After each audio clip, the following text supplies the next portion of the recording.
Okay, we're all set to go. Okie dokie. The October 9th meeting of the Zoning Board of Appeals for the City of Bowling Green is now in session. Will the secretary please call the roll? Jeff Crawford. Here. Tim Emmert. Here. Judy Annis. Here. Hobie Johnson. Here. Rod Noble. Absent. David Flager. Absent. Jay Sockman. Here. All right, a quorum being present, first order of business is the approval of the minutes from the August meeting of the ZBA as previously circulated. Are there any additions or corrections to the minutes? Hearing none, is there a motion to approve the minutes as circulated? So moved. Second. All right, motioned by Hobie. Hobie and seconded by Judy. All right.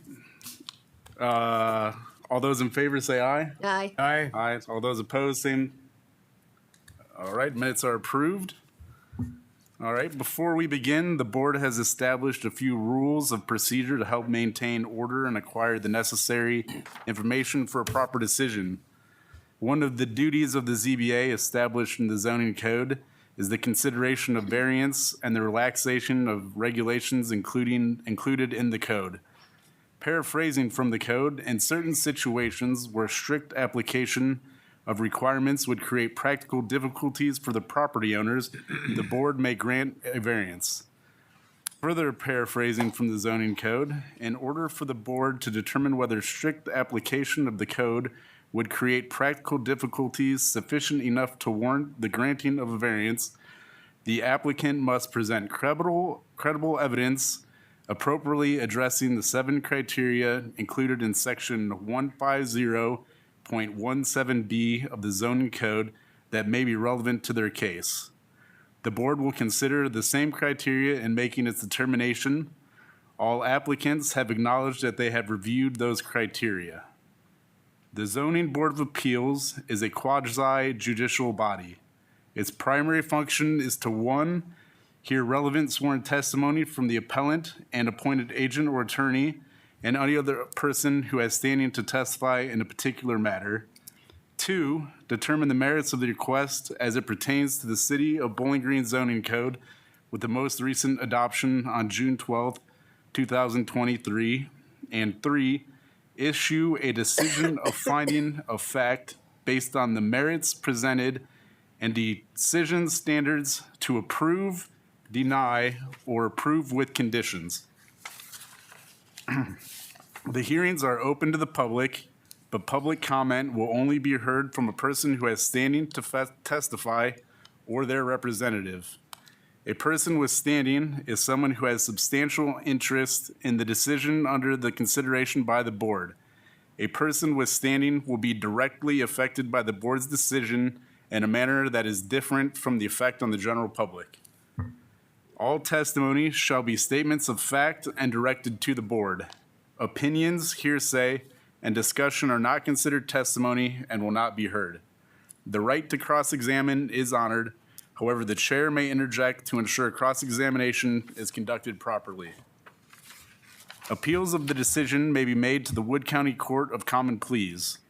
As such, this is a quasi-judicial proceeding, and anyone wishing to testify before the board will be required to swear an oath to tell the truth. A court reporter is present and will be taking a verbatim record of all testimony this evening.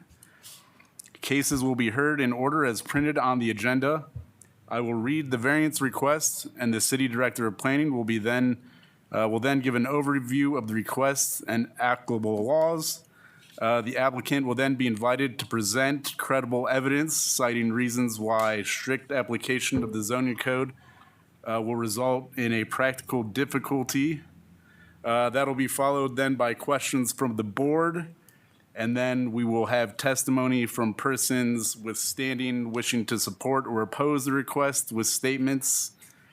At that time, at the appropriate time, public comment will be cut off except for further questions from board members, and then the board will openly discuss the request. Please make sure that all cell phones are silenced, and if you haven't already signed into the logbook in the back, please do so. At this time, if you plan to testify before the board this evening, will you please stand and raise your right hand. Here. Do you swear to tell the truth, the whole truth, and nothing but the truth? I do. Thank you. Did you get all that, Mr. Secretary? Yeah. All right. Moving along to our first request here. Let's see. Alan and Lisa Mayberry, 1146 Conneaut Avenue, have requested a variance to allow the construction of a driveway extension approximately 576 square feet in area, which would be 17 feet wider than the maximum width allowed based on the width of the garage to which it leads. Heather, do you have any information for us? I will do that, yes. Under section 150.72 of the zoning code, off-street parking, under A, location of off-street parking, number 1, off-street parking at its associated parking structures, including garages, parking lots, parking pads, and vehicular accessways, may not occur in the front yard. And then under number 3, that applies, where serving a 1-unit or 2-unit dwelling use, a driveway may not exceed a width of 10 feet or the width of a garage to which it leads, whichever is greater. This is also a visual that is part of the zoning code titled Figure 26 Driveways, and I just wanted to make sure that was part of the record. Using an aerial view of the property, I have highlighted the parcel that is for the request tonight. Using pictometry, here's a front view of the property. Looking at the side of the property, looking at the rear of the property, and then the other side of the property. Here's a picture of the front of the home. Here's a picture looking at the front that's a little more towards the actual driveway where they are requesting to expand. And then another view of the driveway, a little closer view. Another view of the front of the house. And then here's the sketch that was submitted as part of your packet showing that extension past the house and garage. We did receive 2 letters that I copied. Actually, one is an email that I'll read into the record. It's from Janice L. Peterson, which was sent Monday, September 30th, 2024 at 3:21 p.m. to the Planning Department email, subject zoning variance at 1446 Conneaut Avenue. And it reads, Heather Saylor, I am writing in support of a variance request to allow a driveway extension at 1446 Conneaut Avenue. Janice L. Peterson, 1436 Conneaut Avenue, Bowling Green, Ohio, 43402.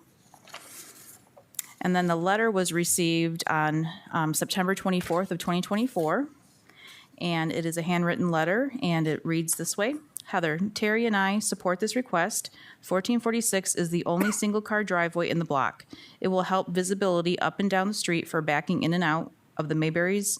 If the Mayberries can park further into their property, the neighborhood will be enhanced by the plan. Mike and Terry Marsh. An advertisement was placed in the newspaper of general circulation as required. A site notice was placed at the site. The other notices required by the Administrative Code were posted in the proper time and location. A letter was mailed, first-class mail, to the tax mailing address of the owner and adjoining property owners. Therefore, all the procedure requirements for the hearing have been met. Awesome, thank you.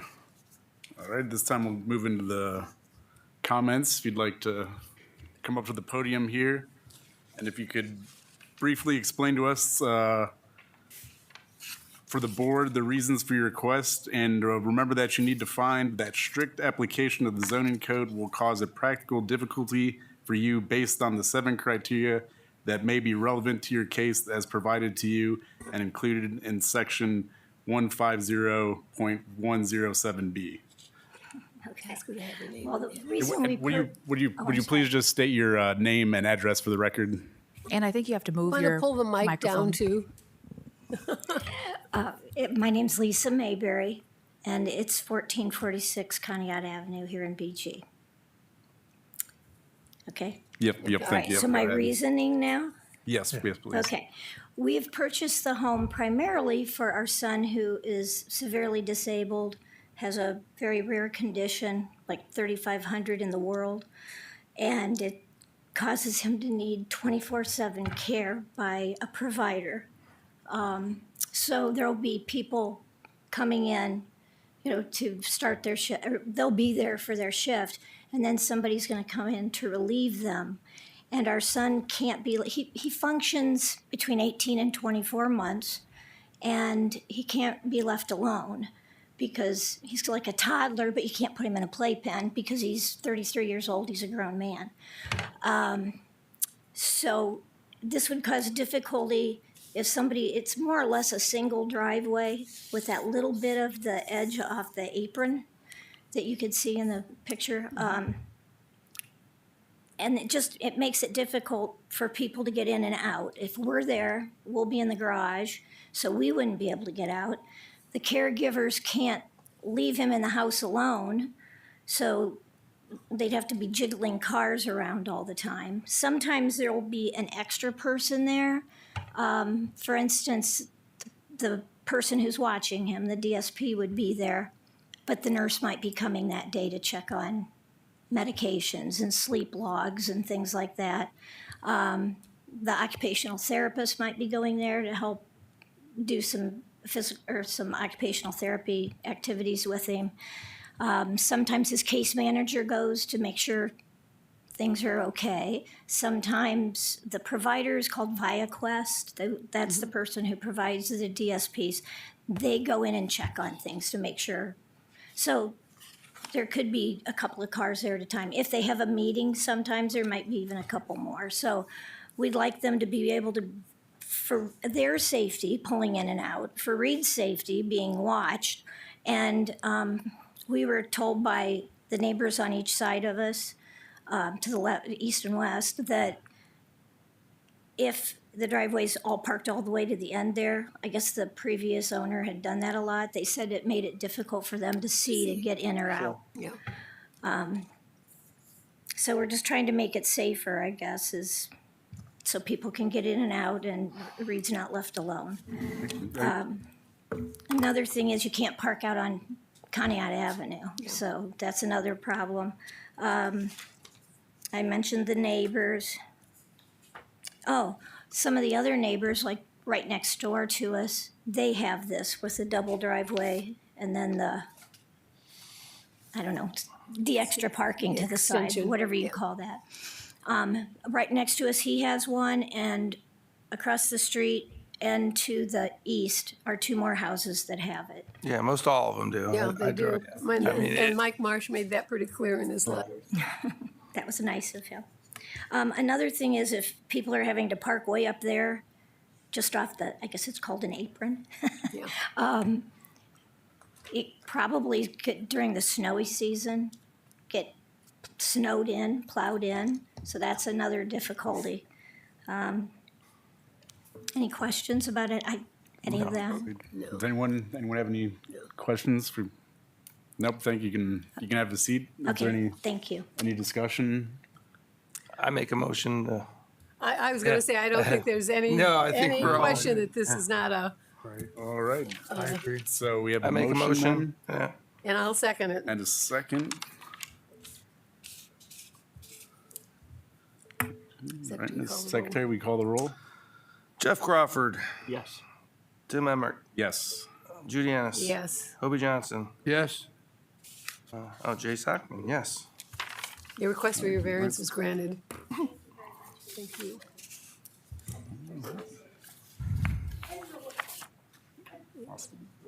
All right. Seeing as how that was our only agenda item, Lobby visitation. lobby visitation, that's right. All the.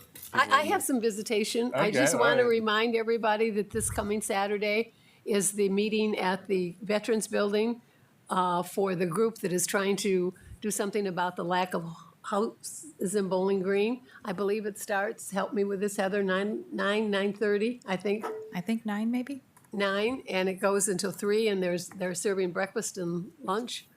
So I think you might find it interesting because it's some of the things that we all discuss all the time. So just a reminder that it's this Saturday. And just a quick update with the zoning code edits, I think I mentioned to you before, City Council has scheduled a public hearing for December 2nd at 6:30 PM. So we will see what all gets changed, but that would change, some of the regulations you're working under if it does pass. So I'll keep you apprised of how that goes. Awesome, thank you. Meeting closed? Anything else? Yeah, do we have a motion to adjourn the meeting? So moved. Second? Second by Jeff. Somebody second it. I'll second it. Okay. All those in favor, say